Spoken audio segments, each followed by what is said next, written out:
everybody, and welcome to the Everyday Farmers Conference, all about getting started with small ruminants, which are goats and sheep. Today, we have Casey Dowell from Dearly Woven Podcast.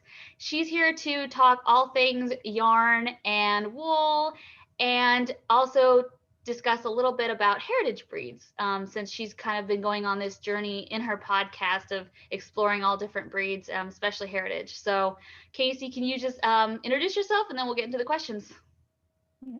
Hi, I'm Casey. I'm a mom of four, ages 9 through 1. My husband and I, we have a 10-acre homestead where we raise chickens and off and on pigs. Actually, my husband is doing the last processing of our last pig this season today.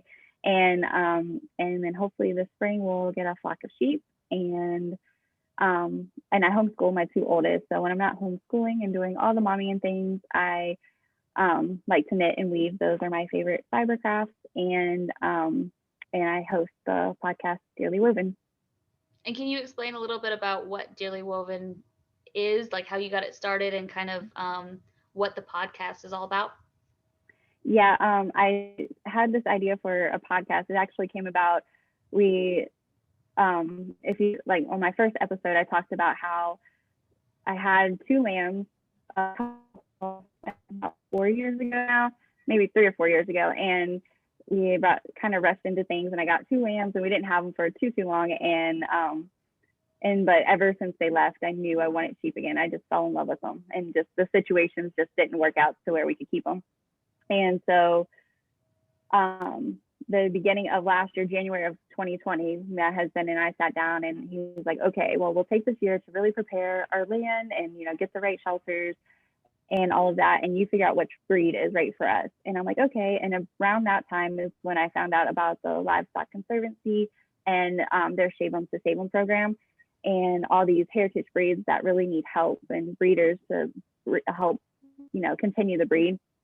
And so that's when I kind of dove into that and really started. And I was like, well, I'd really like to hear from the shepherds themselves raising these breeds. And I felt like that was the best way to really find out about them. And so that's the podcast idea came about. I was like, well, what if I talk to these shepherds and able to share this information with others? So, because maybe they're like wanting to know about these as well.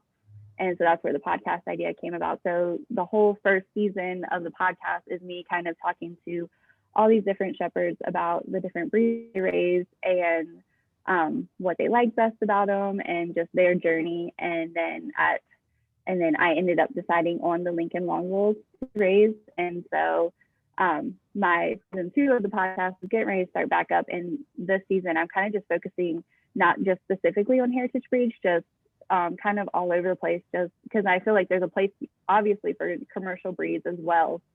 And so kind of just diving in and hearing shepherd stories on how they got started and where they're at now, and just those involved in the wool industry, whether it's fiber mills or teaching fiber classes, just all over the place. So that's so basically it's all about sheep and wool. Yeah, and I know that you know a lot about the heritage breeds from the interview, so I definitely want to get into that. But you talked about privately that you started with the wool and fiber, and that's kind of what drew you to sheep. That was kind of your starting passion. Can you talk about kind of when that passion started and kind of like how long ago was it, and what was your kind of journey from like being a very, very new beginner to kind of where you are now? Yeah, it started when my daughter was 2 at the time. She's 9 now. And I kind of was just like, being a stay-at-home mom, I just needed that little outlet that was just a mommy thing. And so I had seen that winter a lady who crocheted these hats, and I was like, oh, those are really cute. I wonder if I could learn how to make those, because I was always a crafty kid, but I never really dove into the fiber craft side of things. And so I just went to Joann's and grabbed some yarn and sat down on my computer in YouTube, YouTube was kind of on the newer end of things then. And learned how to crochet. There was some crocheting videos. I learned how to crochet. So that was, and then I felt like it was a rabbit trail after that. Like I just kind of dove into things, and I dove because after every child we had, I learned a new fiber craft. So then after I had my son, I learned how to weave because I got really big into like baby wearing, and I had come across hand woven baby wraps, which are just so beautiful. And then I found out they were made on floor looms, and I was like, wow, that's cool. And so we ended up I convinced my husband for me to like buy this big, massive floor loom and to learn how to weave. And so I did that. And then after my third was born, I learned how to knit. And then my fourth, I just dove into spinning, and he's a year old now. But yeah, so I kind of just over the years just really dove in. And so now definitely knitting and weaving are kind of my two favorites that I really consistently do. Do you start from the very beginning with raw wool that you purchase, or do you buy it at the store? How do you get your materials and to work with? Yeah, so when I was the first learning to crochet with my daughter, I just went to, Joann's or Michael's, and they basically, for the most part, have acrylic yarn. And it wasn't until I started, and then when I started weaving, a lot of times when you buy from just different weaving places online, a lot of times you can use cotton. And to make baby wraps, I would always use cotton yarn. And so that's most of what I wove was cotton yarn. And then recently I've gotten more wool items onto the loom. And so it wasn't until I started knitting that I really learned about the importance of wool and, its amazing qualities and everything. So right now I kind of go back and forth. Like I will buy a lot of my yarn like that's been mill spun from local farms or just smaller farms throughout the country. And then I bought fleece like roving. So that's just wool that's been sent to the mill that comes back as roving, so it's ready to spin. It's already been carded and processed, and I've bought a couple of fleeces to process myself. So you start from the very right off the sheet, you wash it and then spin it and all that good stuff. Have you explored with like alpaca, or I think it's even like bunny fur that you can use? Have you experimented with any of those other than sheep? Actually, I just recently got done spinning some alpaca that was mixed with fin sheep wool. So it was half fin and half alpaca. And then I actually have some alpaca roving in with all my other stuff ready to spin. It's like my stash of wool. But I haven't spun, but it's so soft. And then the bunnies, yes, I haven't worked with any Angora bunny fiber, but it's so neat because when festivals were happening before coronavirus, you would go to the festivals and you would see people spinning straight off the bunnies. It was so cool to see.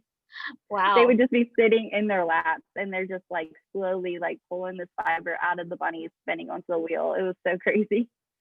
I never even considered doing like a half and half with like wool from sheep and like something else like that. To me, I always thought, I guess it was always one or the other, or it was like natural and synthetic, like that was the combo that you could do. I didn't think that you could actually combine different fibers from different animals, so that's really kind of interesting.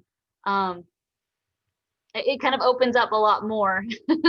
It does, yeah, because you can't, because from sheep breeds, and then they can range so differently. Like long wools tend to be strong, really strong fiber and drapey, versus a medium wool, which is lofty and not as strong, but it's going to be softer.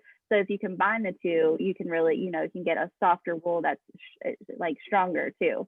And so with the alpaca, that's a very soft, drapey kind of fiber, and then you mix it with like the fin sheep, which is a medium wool, so it's going to give that loft, and again, that's pretty soft too. And so it's fun to, I think mills probably have a fun time kind of combining things too and figuring out how it goes.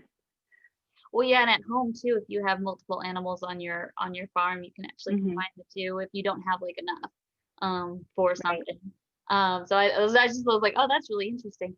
Do you work a lot with raw wool and like dyeing, or is it mostly once it's been through the mill? Yeah, so far I've worked with mostly, like I said, buying it from local farms or smaller farms, and it's already been mill spun into yarn. I mostly worked with that. Just recently, just probably within the last 6 months is when I've started working with raw wool. So that's kind of a newer venture. And I'm dyeing for the first time this summer with some pokeberries, so the natural dyeing. And so that was fun to experiment with. And I hope to get some more natural dyes this summer and do some more of that. But it's definitely, it's its whole new learning curve in itself. Yeah, some people I've heard like really like the raw colors, you know, getting to see the Mm-hmm. fibers from like just from the sheep into the wool. And then other people are like, I love this idea of adding like natural dyes. Um, I think there's like a difference between like how many berries you use and when you Mm-hmm. pick them during the summer, and that'll change the color. So it's always like you don't always know what the color is going to come out. You kind of have an idea if you've done it before, Right. but it's also going to have a little bit of different. So it's always like really unique. Kind of one of those, if you're selling them, it's like one of a kind color because Yeah. you know don't know what it's going to look like next year. Whereas like with the synthetic colors, it's going to be this way kind of every single time, depending on like how Right. much you use of it. um, and so I've always thought that the natural dyes was a really really fun idea, and being able to experiment. um, you know, you can use any sort of berries. I know you can use like flowers, and so there's like this whole other world that I'm like think is really really interesting. Um, so it's really cool that you kind of got to start testing it out. Even though you don't have sheep yet, you can kind of be like, oh, let's see if this is the kind of world I like to be in. Um, Yeah. so you mentioned you do a lot of things. You spin, you do the weaving. Can you explain a little bit what the differences are, and kind of the process that you go through for each one, starting from kind of a milled material, to where you end up with like uh, shirts or hats or whatever. Sure. Like I was prepared a little bit. I grabbed some wool that I have on hand. So this is what I have on hand, but it's Lincoln wool that I've already washed, but it's just the locks of it. So obviously, like depending on the breed of sheep that you're going to use, but so this is the Lincoln locks. So this has been washed, but I haven't combed it or anything. So there's some people that do what's called lock spinning, and they'll just spin it straight like this, and it gives you a nice textured kind of what they call art yarn, and which is another thing I really want to learn how to do, because when I was first starting off spinning, you want that smooth, like consistency yarn, and then so your brain kind of learns to do that, and then when you go to do like this art yarn, you kind of just want to like let it go and not be consistent. It's hard to make your brain be like, let it be chunky. You're like trying to, no, don't do that. But yeah, so anyways, that's fun. And then this is some locks that I dyed with the Oh, pokeberries. So that's like the locks I just showed you. These are kind of what I got from the pokeberries. is it And like, just so that I make sure it's the same color in person as on the screen? It's like a kind of a dark red. yeah, it's like a burgundy almost red. And it Okay. was fun because this is, so then I dyed some that I so this was some that I had spun. I had combed the locks and spun it, and so this is the yarn I got from it. And this is a little bit darker than the locks because I soaked this in vinegar. It was kind of the mordant, because with natural dyes you need a mordant, and I used just plain white vinegar and kind of boiled the yarn in it, or not really boiled, but heated up the water. And you do that first, and then it kind of makes it so the dye sticks more to the wool. But with a long wool, they take dye so well. So I wanted to try it without doing any vinegar, and I still got like a really pretty color. Yeah, they're And both then really pretty. yeah, so then you could comb out whatever the wool you have. You can card it, comb it, and then you spin it into wool, or I mean into yarn. And then that's where you kind of go from the process of, whether you want to crochet it or knit it or weave it. And so this hat is a crocheted hat I made for my son. It's like a little So cute. um, So this was back when I was still using acrylic yarn, but it was the only thing I could find crocheted right now. But you can just, depending on the fiber craft you do, it's going to make like such a different fabric. So you can kind of see the little crochet there. And then this is a cowl I recently, this is knit. But again, this is a chunkier yarn, and you can just kind of see like it has eyelets and texture. And then like the sweater I'm wearing is Lincoln long wool too, and it's knit. And then this is another like knitted shawl. I love the patterns and the different colors. Yeah, I really wanted to play with like just the natural colored wool and just kind of, you know, highlight those. And then this is a blanket I wove on my loom. This is cotton yarn. So, and it has a little bit of texture to it and like some fringe on the end. And then this is a woven, this is wool, but this is a super wash wool that I had tried, and this is just a woven scarf. You can really tell the difference between the crochet and the woven because it's really tighter. Yeah, it is. And like with weaving too, it all depends on how you set your loom. You can set when you're winding the warp on, which is your threads going kind of up and down, depending on how far apart you put the threads. Depends, you know, can give you such a variety, and if it's going to be a lacier object or a tighter weave. And then so with the crocheting, you use the hook to make it, and then knitting, you have the 2 knitting needles. And then with weaving, you're crisscrossing the fibers. So the fibers are going horizontally, and then the warp is or vertically, and then your warp is going vertically, and your weft is going horizontally. I'll get it there in a second. But yeah, so that's kind of the differences.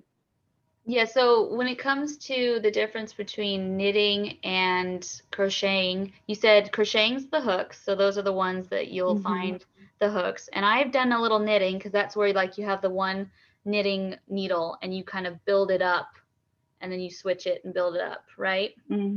Yeah, like, yeah, you have the 2 needles. Yeah, you kind of just go back and forth. Yeah. And then the weave, you said, I know that there's multiple different types of looms. Which kind do you have? I have a floor loom. So it's a big loom that kind of sits on the ground, and it has different shafts that go up and down. And you can, there's table looms, which do the same, but they're like miniature and they can sit on a table. And then there's the rigid heddle loom, which I recently just got one of those. I haven't really worked on it yet, but it's kind of the same concept. Is just you don't have as many, and you don't have floor or foot pedals. So with the floor loom, I can push a pedal down and it'll raise up the shaft. And a rigid heddle loom is all done by hand. You kind of, the reed that's on a loom is kind of on the rigid heddle. And then there's also, let's see, there's like a tapestry loom. So they're vertical, and you can kind of, you'll see like people make beautiful like pictures and stuff on them. And then there's like an inkle loom. There's tons of looms. It's kind of hard to explain all of them if you don't like see a picture of them. Yeah. Well, but you explained it really well versus like a large one versus like a more portable one, or just one that's more on, you know, a table. I guess I never pictured pedaling. I always pictured pedals for like old sewing machines. But I was like, now that I think about it, I was like, I've seen like, you know, old movies or something where there's pedaling with weaving. What's your favorite style, or do you even have a favorite that kind of depends on your mood? Yeah, like knitting and weaving are definitely my favorite. I think it just depends on like the mood I'm in. It's been easier to knit with, you know, with a little one, and you're constantly like having to sit down with them or stuff, and you can't be as loud usually. So knitting has been, probably this past year, I've knit more than I've woven, which this coming year I would like to weave a little bit more. And but yeah, so weaving, you know, you got to sit down at the loom to do it, so it's a little bit harder when you have a tiny one to constantly nurse. I mean, even with the little one, I would wear him back in the carrier and I would walk around knitting, so I could still get some knitting. He wouldn't let me sit down at the loom though. So when you start, do you have like a project in mind, or do you have a pattern? Like, how do you do you just kind of do it like, I'm just going to build this one thing and then we'll see what happens? Or do you kind of have, no, I have this process and it's going to be this thing at the end? With weaving, you kind of have to have a plan in mind, because you're measuring out how many inches you want. You got to, figure out how wide you want it to be and how long you have to be, and you have to take into account, because there's going to be some shrinkage. So you have to take into account as well. And you kind of have to have a plan in mind for that. And the way you thread the heddles that are on the loom depends on kind of how your pattern is going to be too. So you got to take all of that into account. So you kind of got to have a plan in mind for that. Versus with knitting, I've done it both ways, where I kind of just cast on a number of stitches and yarn and kind of just go and see where it takes me. Like, I kind of have a plan in mind, whether it's going to be a shawl or a sweater or something like that. And then I've had other times where I've kind of drawn it out, like how I kind of want it to be, but usually it'll change a little bit than how I've drawn it out. Like, depending, I'll get like halfway through and be like, okay, this isn't working, and then have to take it back out and figure out a different way to make it work. So kind of both ways with knitting, but with weaving, you definitely kind of got to have a pretty good plan in mind before you start. Yeah. So what kind of things you showed? I think you showed a beanie. I think it was a scarf. Was it a shawl? Yeah. What other things other than the ones that you showed have you made? Sweaters sweaters. Oh, I've never been a sock knitter, because it's funny that I hate knitting the same thing twice. Like, I usually don't like it. So, but my husband, he's lucky, because I love him so much that I'll do it. I made him mittens one year, like two Christmases ago. And then this Christmas I made him, well, I would say I made him socks. I have a sock and a half done, even though it's past Christmas. I'm like, you're going to get the other half, maybe for New Year's Day. But yeah, I've gotten one sock knit, and then I'm halfway done the other one. But yeah, so I pretty much knit like hat to feet, like, all the things. But yeah, like, I think sweaters and shawls will probably be my favorite thing that I've knit. And then I don't think I've ever knit a blanket. I've crocheted a blanket, and then I've woven blankets. I definitely like weaving blankets versus knitting them. It's definitely a lot faster on the loom than knitting them by hand. Really? I guess, Yeah. no. I was like, in my head, I guess like it would, if you're just sitting there doing, watching TV or something, it would in my head go faster than like sitting on the thing weaving. But I was like, well, maybe not. Maybe just yeah, I guess as you are.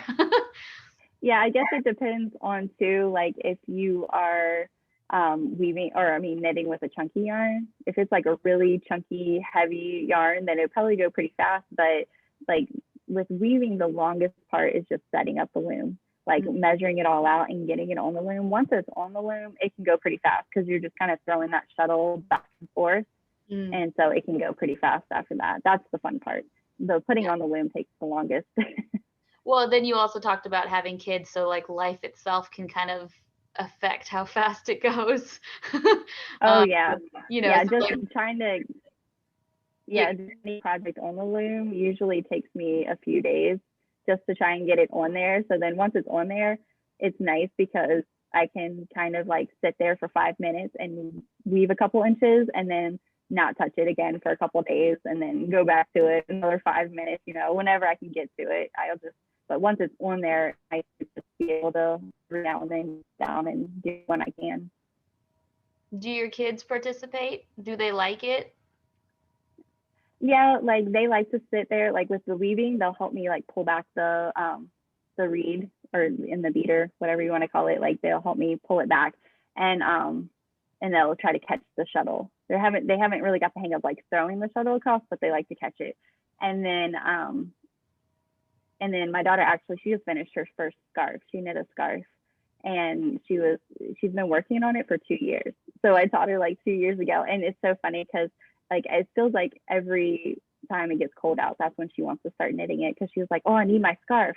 And then she would get like bored of it and get distracted and just put it down. And so finally she was like, I'm going to finish it before Christmas. And I'm like, okay. And sure enough, she did. And so she's so proud of it, and she's been wearing it all winter. Oh, how cute. Yeah. Yeah, my little one, I think I've done some sewing, like just hand sewing. I think I sewed something like a felt sheep. And she just loved pulling the needle. Like I put it Oh, through and yeah. pulling, and it's just really interesting, like what age they kind of get interested in, Yeah. and what they can do at what age. So that's really Yeah. cool that your little one, or your 9-year-old, I guess, which Yeah. is not, I don't know, your mom, still your little one, but that Yeah. she was able to Oh, finish yeah. the first one. That's always really fun, especially when they get to Yeah. enjoy the same hobby that you enjoy. Are they looking forward to the sheep? Yeah. They are. I think my third, which he's 3. So he's my little farmer boy, and he's so excited. And he loves all the animals. He keeps telling my husband, like, oh, we need ducks and we need geese and we need cows and just all the animals. And so he's really excited. But my daughter, she's excited, but she keeps telling me, I really want horses. Like, she's all about the horses. And so she's like, as soon as you get your sheep, Mom, can I finally get my horse? And I'm like, we'll see. That's so cute. So you talked a little bit about how you can kind of tell the difference between like alpaca wool and sheep's wool. And you talked about working with, I think you said Lincoln wool. Mm-hmm. Can you tell the difference between what wool you're working with? Like, oh, this came from this particular sheep, or oh, um, this came from like an older sheep versus a newer sheep. Like, because I know that there is a difference. Like a lot of times their hair gets a little more coarse as they get older. Right. So can you tell when you get your raw material kind of where it came from?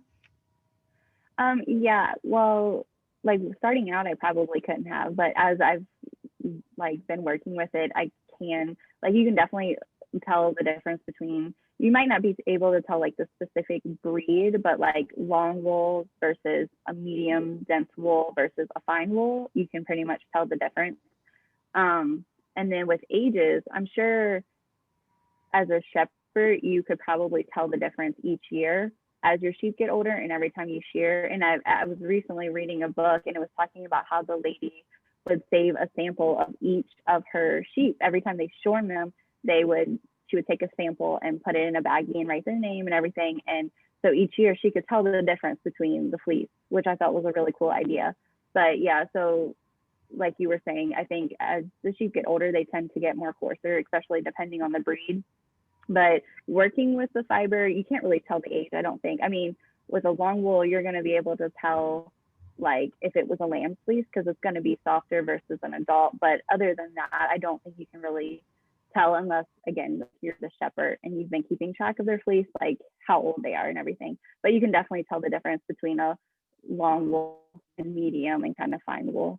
Hmm. Yeah, I know that for ours, because we have East Frisians, which are not supposed to be great with wool. They're East Frisians with Gulf Coast cross. So Mm-hmm. I think Gulf Coast is supposed to be a little bit better than East Frisians for wool, but um, their stuff is, they're only a year, they're not even a year old, so their stuff is very soft. And they were telling us that it wasn't going to Mm-hmm. be great, and I'm like, but it's really soft. And someone's like, yeah, but you haven't shorn them yet. Like, they're really soft now because it's like their baby hair.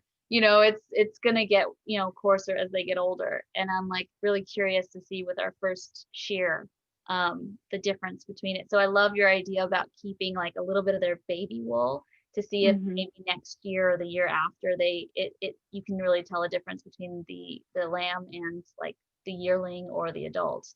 Right. So I love that idea. I'm like gonna steal it. Yeah, well, and I think too, because some sheep, especially the natural colored sheep, their color is going to change as well. As they get older, their color is going to either lighten. I think most of the time they lighten. If they're darker sheep, they sometimes lighten as they get older. So even that is a cool thing in the sheep that are spotted and all that, like the Jacob sheep. Their fiber or their color might change as they grow too. So I thought that was such a neat idea that I read. So yeah, you should definitely steal that idea. Yeah, that's great. Do you find that when it comes to like raw material that you prefer like white wool over like a patterned wool or even just brown or black, or do you not really notice? I know, I guess if you're planning to dye, white would think be more preferred because I would think it'd be harder to work with darker. Um, but have you done any research in that and figured out if that's the case or if it doesn't really matter? Like, how does that work? I really like the natural color wool. I just love all the ranges of color, like the silvers and the charcoals and all of that. I really, really like that. But when it comes to dyeing, you can, I mean, obviously people will dye with white wool. That's like a lot of times preferred, but you can what they call over dye. So whether it's a silver wool or even darker, and it's gonna give you, as long as it's not like a really dark black where you can't see over it, but it's gonna like silvers will give you, more of like a heathered look sometimes if you over dye it. So depending on how dark the fiber is, you can still dye with it. But a lot of times when it comes to, dyers who like that's their job, like they want the white wool, but I like the colors that come from, the different ranges of natural colors too, over dye looks. You mentioned, was it the Lincolns that you're planning to get this spring, or was it a Mm-hmm. different breed? No, Lincolns, yeah. Lincolns. What's their normal wool color? They come in white and natural colored. It's kind of their color. So they can be white or they can be a silver color or a black or, even a brown. They have a wide range when it comes to so they just kind of call it natural color when they are anything other than white. So I Is it definitely all want a good amount of is natural it, color in my flock. is it all white? Is it all one color or are they spotted? No, they're like, well, like the white, obviously are just white, but the natural color, they tend to be, some of them are what's called saddleback. So they'll have like a gray back and then it'll kind of get darker as they go towards the bottom, but they're not really spotted. They can kind of, or someone might have like a white spot on its nose and then be black, but um, they kind of just vary, but they're not really spotted like you would say like a Jacob sheep, where they're the ones with all the horns and they have like almost like Dalmatian spots. It's super cute, but they kind of are the spotted ones. So you can get like a lot of different variety when it comes to yarn with them. Yeah, we've got 3 whites, 1 black. Our ram is completely, well, black brown. And then we have another black that has like a white little nose. She's got a white tip on her tail and a few white like little socks on her feet. Um, Mm-hmm. so I'm really interested to see what the babies are gonna look like because we have 3 that are all white, 1 ram that's all black. And I'm curious if it's gonna be a lot of spotted or if it's gonna be like just like our other one where it's like there's a dot here or there, but it's mostly one color. Um, Right. so I have no idea what they're gonna pop out, but it'll be really interesting to see what it is. Um, I've heard that shepherd's favorite time is lambing season because the excitement of lambs. Plus, you don't know. Genetics can be so crazy cool. Like you just don't know what you're gonna get. Sometimes you think you're gonna get this color, out pops the color you weren't expecting. So I'm excited for, I guess, next spring, 2022, when I'll finally have some lambs. are you getting lambs first, or are you trying to get fully grown sheep? I'm hoping to get a little bit of both. So I'm hoping to get some lambs and a couple of grown ewes. So that way I'll still be able to breed come fall. Are you gonna be hopefully skipping lambing, like you're gonna get the adults that aren't having babies? Yeah, I'm hoping. Yeah, so they'll be like ready to go. And so Lincolns, where are they? Where do they originate? Over in England in Lincolnshire, I believe. But yes, so they're originally from England, and then yeah, so they're a British breed. So a lot of the long wools come from over in Britain. With the heritage breeds, they're just kind of all over the place. What drew you to the Lincolns? What was your Definitely, criteria? yeah, I just kind of I just love the look about them. I love that they are a bigger breed, so they're one of the biggest, if not the biggest breed, and even though they're big, they're really docile. and their wool, I just loved how curly and like how much wool they had. And so definitely their looks. And then, as I kind of dove into it more and learned it would be a good fit for, our land and environment, I was really excited. So that's kind of what drew me to them. Did you interview somebody who had them, and that was what kind of opened your mind to it, or had you looked at it on like the internet and stuff like that? Like, I guess what put the idea of that particular breed in your mind? Yeah, so when I started the podcast, I kind of had an open mind going into it, just with all the breeds. And so I think it was the second or third episode is when I interviewed Emma Line of Orchard View, Lincoln Longwolves, and it was a fun interview with her because she just loves her flock, and it was fun to hear her story. And then later on, I interviewed Amanda from Prado de Lana Farm, and she has Rommeldale CDMs and Lincoln Longwolves and Romneys. And so it was fun to kind of hear her experience with them as well. And then I really wanted to work with the fiber as well. So I got some roving, some yarn, and some fleece of the Lincolns to really kind of know whether this was what I wanted to work with. And I liked it because Lincolns are known to be coarser and not really next to skin soft, but I'm wearing this sweater made of Lincoln and it's not scratchy. And I think it depends on, your how sensitive you are to wool itself. But yeah, so I haven't had any problems wearing it, but I liked that it was also strong enough to be woven on a floor loom, because that was something I was looking for as well, for it to be able to withstand the tension that it takes for a warp on the floor loom. So I liked that about them. The next runner up for me was actually the Hog Island, which is a whole different breed. Like, their fiber is way different than a Lincoln's, but I just fell in love with them because they are native to where I live in Virginia, off the coast. And they are just such a neat breed. And, they were feral not too long ago. So that was really cool. So I still hope to eventually one day add some to my flock. But, I really just want to start off with one breed to start with, and then later on maybe add them. But I liked their fleeces had high lanolin, which I know some people don't like, but I like spinning it. I think for me, it actually makes spinning easier.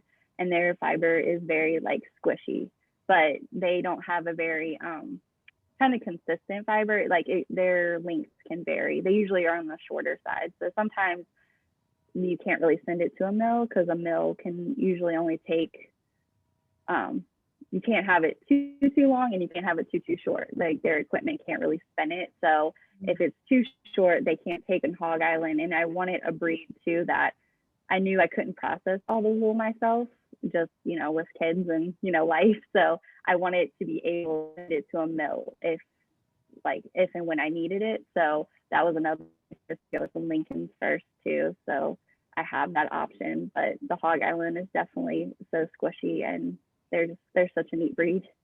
Yeah, the Hog Islands, I think they were the ones that George Washington had. Yeah, George Washington, he had the Leicester Longwolf. Okay. And then, but yeah, so he had, from what I've read, is he's had the Leicester Longwolves, but now so Colonial Williamsburg is the one that kind of helped, to bring them back. And so they have them, but Mount Vernon, which is George Washington's, like, his place. So they're now working with the Hog Islands. So they do have the Hog Islands there. Okay. But so they're helping bring them back. Yeah. I'm a history major, so that kind of stuff. Okay. I love looking at the history of like where these animals came from. Yeah. And then just for the audience who may not know, lanolin is the like oil that comes off of the sheep's skin, that I think it's a protective thing, as well as I think a cooling, like it helps cool them off, and temperature control and stuff like that. And usually, sometimes you can feel it on the wool themselves. A lot of times when you shear them, that's where you can really feel it. And depending on the breed, it's either really, really thick, or it's a little less, or it's, maybe not even noticeable. It really just depends on the breed. And right. And I think that's like, I like that you mentioned that it's kind of preference, that it's like neither one is good or bad. It's just what do you like and what do you want to work with. Right. And even So if they have like a high lanolin content, like you can still, it's just going to take a couple more washes basically to get it out if you don't like it. So it's not, so even if like you want to work with that wool, but you're like, oh, it has too much lanolin, like that's usually not a problem. It can still be taken out. And like actually a lot of people, like if you send it to a mill, which I haven't worked with any mills yet, but I like it where, not all the lanolin is taken out. I know some people use a lot of harsh stuff to try to strip the lanolin completely. And I know like a lot of people that I've talked to don't like it where it's stripped completely. They want a little bit left in because it does, if you strip it, it kind of just makes the wool kind of dry and brittle. You kind of want some of it left in. I would think too, it would help keep things a little more together because it's kind of, it's Mm-hmm. not waxy, but it has that kind of bonding aspect of it that if you take Right. all of that out, I would think that that's why it would be itchy, is because there's a lot more little fibers that are not being Mm-hmm. stuck together. I like also that you mentioned a little bit ago, and this is a great way to, I guess, gauge what kind of wool you're looking for. As you said, next to skin soft. So that's Mm-hmm. kind of a great gauge on like what kind of wool you want to work with. We were told that East Frisians, because their wool is so rough, that they're like great for like socks because it's rough and you don't need it as soft as like something on your face. Um, but then it's also like the difference between, well, is it something that's going to be touching your skin, or is it something that's like a shawl and it's going to go over a shirt or something? And so you don't need that as soft or as careful because it's not something on your skin. Right. It also depends on what your skin is. I have some family members who have skin issues, and so anything that's rough or raw on their skin, even my daughter will sometimes get little like red marks on her face just from my husband or my dad kissing her because they've got a beard. Yeah, the whiskers. And the roughness of that caught, like, we're like, oh my gosh, what happened to her face? And it's like, oh, you Right. gave her a lot of kisses, and for some reason it caused a little bit of like redness. Right. And so it's definitely something to consider when you're getting if wool is like why you're getting into sheep. Mm-hmm. I love that you kind of were getting wool from different places and different farms and stuff, because it's like that's kind of a great way to test what kind of fiber you want. And that kind of will lead you hopefully to kind of the sheep or even the goats, if that's the one you want to go to, kind of leading you that way. So I think that's great. When you were doing your interviews, what were some of the sheep? You mentioned the two that you were, the Hog Island and the Lincolns. Were there any other heritage breeds that stuck out to you? I think you said Jacobs. Jacobs are always Mm-hmm. fun because they're the ones with like the four horns Right. that are just like, I don't know how I'd handle having so many horns as like my own flock, especially with Right. like little kids, but they just look so awesome. Like their just profile is amazing. Were there any Yes. other sheep or breeds that kind of stuck out to you? Oh, I'm trying to think. Like I fell in love with each of them. Like they're all just so neat. The Romandale CBMs are really, really cool. Because they come in a bunch of different colors, and their wool is considered more on the softer side, more on the finer side. And I'm trying to think. I really like the Lesters. Again, they're similar to the Lincolns. They have the long wool. And I like their history behind them. And let's see, the Black Welsh Mastiff. They're You so just they're cut out. really, Can you really. repeat that? Oh, sorry. Oh, are you there? Yeah, it was just Okay. as you were Okay. talking, the name of the breed you were talking about just cut out. So can you just repeat the one Okay. you're talking about? Yeah. The Black Welsh Mountain Sheep Okay. was really cool because they're solid black, and they have really beautiful horns like the rams do. So I just really thought they were really pretty. And what else? Do Lincolns normally Um, have horns? no, they're polled. Okay. So polled means they don't have horns. Rams or ewes. Is that Yeah, a I big kind of, and that was, thing for your kids, or was it just yeah, that was preference? another. yeah, that was another consideration was, do we want to have horns? Do we not want to have horns? So that was another thing we kind of wanted to consider too, which, I mean, the Hog Island, they can have horns, ewes or rams. It just depends with them. You never really know with them.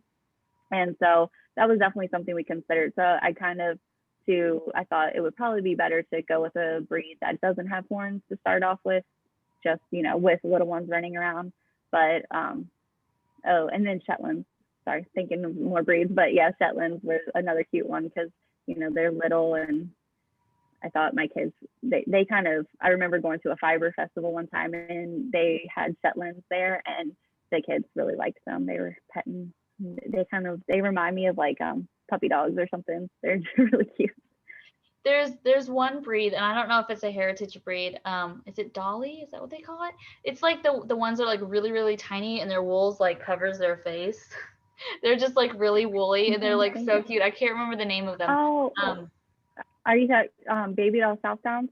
Yeah, maybe that was it. I was like Dolly, but I was like maybe it was the Baby Doll. Yeah. Those are stinking cute. I don't know. I mean, I don't know if they're really good. They're very tiny, so like they're not super good for meat. Not great for milk. Their wool's okay. Like I don't know anything about their wool specifically, but there's just not a lot of it because they're so tiny. Right. But those are stinking cute. Yes. It's actually that was the breed that we had gotten. The 2 lambs that we had gotten were Baby Doll South Downs. Yeah. And yes, really they were like little teddy bears. But yeah, their wool I think is also considered like a medium wool, and they don't really, I think their staple length kind of varies too when it comes to how much it will grow. But yeah, they're super cute.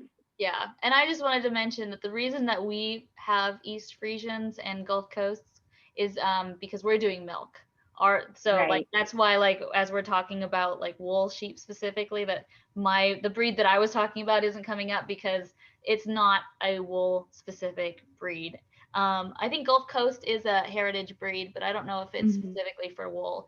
And I know, and I think a lot of the breeds they cross over, so they can be meat and wool, and I think that's kind of too what I like kind of want to get out there. I feel so sad because I feel like all the wool is good for something, and it makes me so sad when I see shepherds, they're basically throwing away their wool, or they're getting, it's costing them more to pay to get them sheared than it is, getting any it's costing them more to shear their sheep than they're getting anything for the wool. Like they're basically paying to get rid of the wool. And, it makes me so sad. So, I mean, there's so many different options when it comes to wool. And, I think England's doing a good job of, trying to market it here or market there. And so I hope that, we can more and more get the word out, how good wool is, and you can use it for mattresses and stuff that doesn't really have to be next to your skin. So even the East Frisian, you can do stuff with their wool, Yes, and I definitely want to add to that, because just because I don't plan to use the wool for anything specific doesn't mean that there's no one in your area that will want it. Even if like I have to hand shear and I know that I've never hand sheared before, so when I do it the first time, it's not going to be the prettiest. There's definitely like, just don't throw it away because you think it's too short or it's ugly or like whatever. There's definitely stuff you can use. There's people around who don't have sheep but want to do that, like kind of like you before you buy your animals. Is right.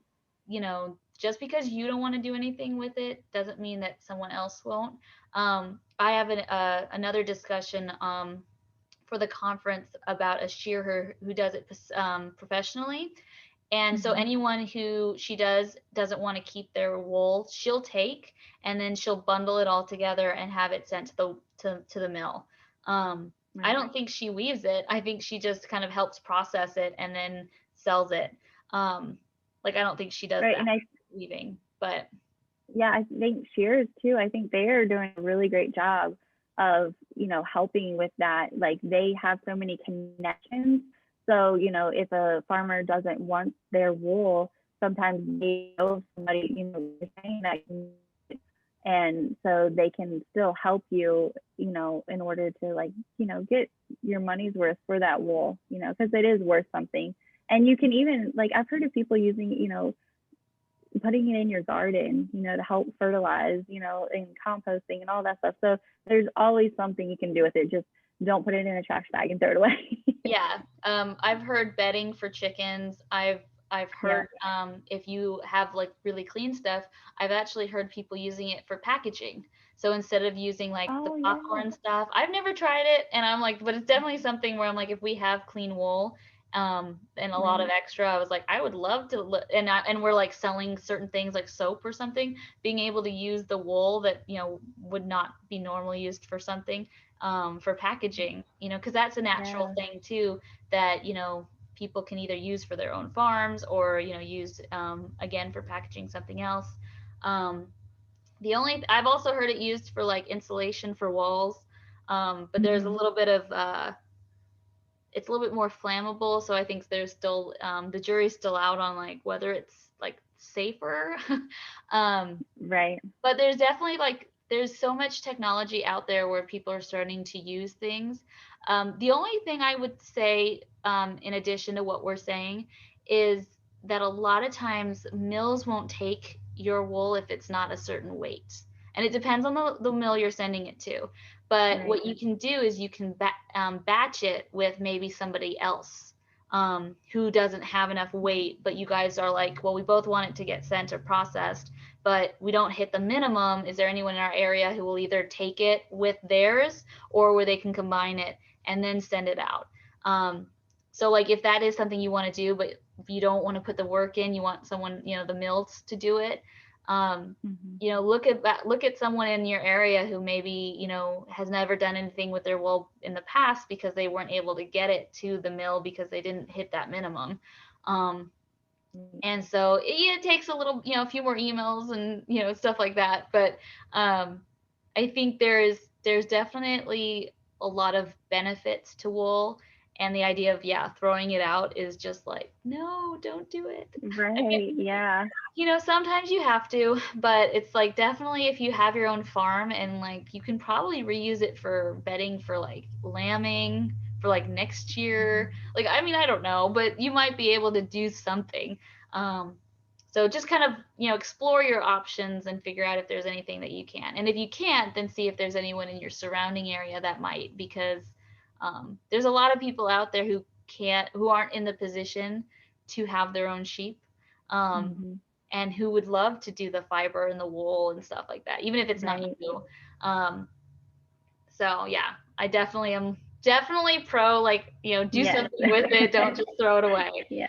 Um, so I guess one of the questions I have that goes back to the podcast specifically is what in this sort of prepping stage have you kind of learned or taken away from kind of talking to all these farmers? Because I know like even through this conference, I have taken away so much. It's hard to kind of narrow down sometimes, Right. um, like what it is, because you're like absorbing so much. I told somebody, I was like, I need to like have like a huge notebook written down of all everyone's answers to the questions, because I'm gonna like this is great to listen to, but I want to have like a hard copy of it. Um, Right. and so, what kind of through your process with the podcast are some things that you would write in your notebook that are like things that like these are things I don't want to forget? Oh, that's hard. I need to do that though. I've been going back, listening back to episodes. Like, I knew they said something. What did they say that I really liked? I do need to write it down. Uh, I think one of the biggest takeaways is like that I wasn't expecting when starting the podcast was just how amazing the shepherding and just like the fiber arts community is, and just how helpful everybody is. Everybody's out there to help everyone. And so that's like really been the biggest takeaway that I wasn't expecting, just, and the thing is, like, one thing that sticks out is just, having people that you're able to call on. So, everyone, you make friends with shepherds and they're like, oh, I don't care what time it is, call me, if you're having trouble. I think having that support is so, so big, because, when I had gotten those two lambs, I knew nobody. So when I'm running into trouble, like I didn't know who to call. And, and that's one thing, there's not a lot of sheep vets, they're livestock vets, but they're not really strong in the sheep area usually. So, having those shepherds that have been there, done that, and can really help, I think is a huge thing. And, when it comes to, oh goodness, fencing, we're planning to do a lot of like the electric portable fencing. So, making sure the wire is nice and hot, because if not, the sheep will go right through it. And I'm trying to think, like, I've learned a lot about like livestock guardians, whether you're doing a livestock dog, like guardian dog or llama or donkey, all the different options there. And, there's just, there again, like you said, there's been so much. I need to just go back and write on that. Yeah, I'll second the just amazing community. Like again with the conference, with your podcast, it's amazed me how it's a small community in a way, but there's so many people more out there that you like more than I thought. Right. And then like how welcoming and accepting they've all been has been amazing. I've had one person in the conference who I was like, well, I don't really have like a mentor. And they were like, yes, you do. They're like, every person you probably talk to is kind of like now your mentor. And I was like, that's right. so true. And it's one of the reasons I kind of did the conference, because I live in Middle Tennessee. There's not a lot of shepherds. I've met maybe one, 3 or 4 maybe, but only like maybe one that did milk, which is what we're doing, is sheep's milk. Right. And that's a very large state for only one person who like does the same thing you do. Right. And it's one of those things where, the community is so small that I think everyone just wants to help everybody, because they went into it usually because they're passionate about it, because they love it. And that's just something that they want to share with everybody. And so, Right. don't be afraid. If there's someone you admire, whether it's Instagram, Facebook, like, don't be afraid to just reach out. Even the people who weren't able to be on the conference, were still really sweet about it. They were just like, we're just not in the position right now to be able to do it, but we love it. Good for you. Let us know when it comes out. Mm-hmm. So it's just been amazing community. So even if it's someone who doesn't have the time right now to like reach out, especially during lambing season, right. there's certain seasons depending on what you went into that are just really busy. So just kind of, be patient, because sometimes it takes people a while to get back to you depending on what they're doing. But even if they can't, manage it at the life stage that they're at, they're usually really, really sweet about it. So don't ever like feel like, oh, I can't talk to them because, it just, it's like, no, just try, Yeah. Even if it doesn't work out, usually the people are so super sweet. Right. And I haven't met one person who was like, oh, I do sheep and I can't talk to you. I was a little worried about that going into it as well. Like, the worst thing people can say is, no, I can't, but usually even when people say, oh no, like I'm not interested, but here's like all my like advice, or, yeah, I haven't ran across anybody too snooty to like not be sweet and encouraging about it. Yeah. So I know we're wrapping up, but before I ended, I wanted to kind of talk about the future, I guess, for Dearly Woven, but also for you guys. I mean, you guys talked about getting your sheep in the spring. But what are your guys' kind of dreams for where you want 2021 to look like for either the podcast or your guys' personal farm? Like the main goal is definitely just adding a flock of sheep, and I really just gonna like pick up weaving again, get some like more weaving, and probably some more knitting patterns, because I focused a little bit on that last year, like towards the end of, or actually when we're recording this still this year, but so towards the end of the year. And then so I would like to do a little bit more of that, and then just kind of continue with chickens and pigs off and on. But definitely the sheep are kind of the main focus, and just, I know that's going to be a whole adventure in itself. So Yeah, and I saw your post about the season 2 of the podcast. So oh yeah, I yeah. was like, So definitely that's coming up. yeah, so yeah, season 2 of the podcast is definitely just, again, like honing in on, the shepherds and their stories, because I love to hear how people got started, like what drew them to sheep, and kind of the steps they took to get started, and then where they're at now, because I love to hear just, everybody's story is a little bit different. And but again, it's so funny because even though their stories are different, they're still also passionate about it.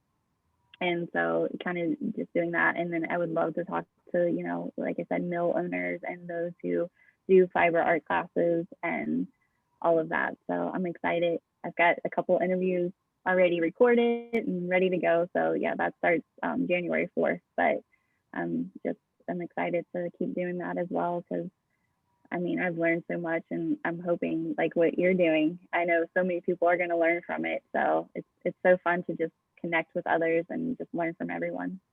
Yeah, and I just wanted to add that I know this year has been so weird. At least 2020. Right. Obviously the conference is January 2021, but since last January, the world has been kind of crazy. And you had mentioned like classes and stuff, and it just kind of keep your eyes open for them. I know some of them have been canceled because a lot of it was in person. There was a few like sheep and goat, a small ruminants class actually that was supposed to be, I think, in March or April of 2020 that I wanted to go to, that of course was canceled. And who knows what 2021 is going to look like. But a lot of people are starting to go online and teach that way. So if you're definitely interested in classes, like don't just think that because everything's shut down, there's nothing available. It just may take a while. I mean, farmers are not usually the most tech savvy. I think now with the kind of newer generation of like, farm people who are city people going to kind of back to the land, there's a little bit more like tech people, or at least people who know how to handle it a little bit more. But even then, they're usually the younger people who maybe don't have as much experience.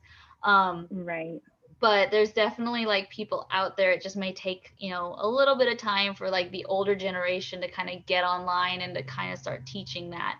And definitely reach out to people. Like even if they don't have a class this year, if you can get their name and like email them and just be like, hey, just let me know when your classes are, come back, or if you ever do something online. Because just because that class was canceled doesn't mean that they're not trying to find other avenues to go at. It just might take a little longer because depending on the age and generational and even some of the people our age are tech, don't know anything about tech. So it really depends on kind of the situation of the teacher. But don't think that just because nothing's open that there's nothing available. Because I'm sure there is. It just might be a little harder to find, because like the conference or the podcast, they're getting bigger, but they're still reaching out to people and growing. So just kind of do some work and research, and you might find the weaving or crocheting or knitting classes, or information about sheep and heritage stuff and all that stuff. So I've seen the American sheep industry. They've actually been putting out more podcasts too that have been really, really good. So yeah, definitely check them out. I think they're definitely a lot more online resources out there. And yeah, for like fiber art class, like Crafty, or it might be called Blueprint now, but I know they have quite a lot of like fiber art classes online that you can check out. And actually that's how I learned to weave, and this was so it was like class online because I couldn't find anybody local. So yeah, there are definitely resources out there. You just sometimes got to dig around. Yes, and I think maybe that's a positive to 2020, is that people are realizing that things need to be available online as well as in person, because a lot of the farming stuff is in person, and while that's great, for something like this where like there's a pandemic. They're kind of realizing, oh, well, maybe there's ways we can make this knowledge available online, and let's find a way to do that. And I think that might, that's just another avenue for farmers and stuff, or people interested to get into it and learn. There's books, there's in person, and now there's much more online stuff too. Because I think for a while, I mean, at least from my point of view, kind of getting into it, there's not as much online. And even if you do find information online, usually it's an older website, or it's one that someone just kind of did themselves, so it's not as like fancy as like other things. And so sometimes things are harder to read, and you have to like search through their website to find it. But hopefully maybe with this whole 2020 kind of move towards online stuff, that things will be a little bit more accessible. Anyway, I could keep going. I'm trying to find a positive to 2020. No, that is definitely one. We definitely have to find all the positives. Yes.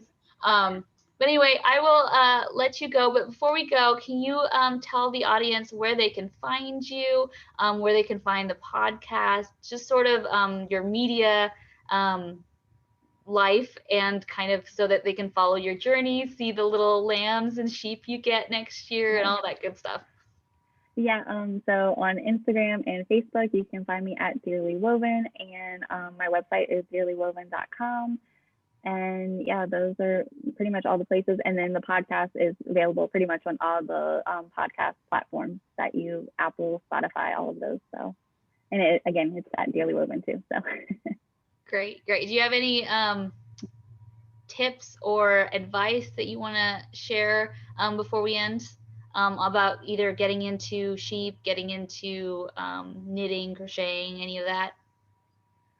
Let me see. Just go for it. Like, just find those people. And again, like you said, just reach out to those. Like, if you see what they're doing looks cool, or you're interested in it, don't be afraid to reach out to them, because most of the time they're pretty happy to share their information with you and help you along.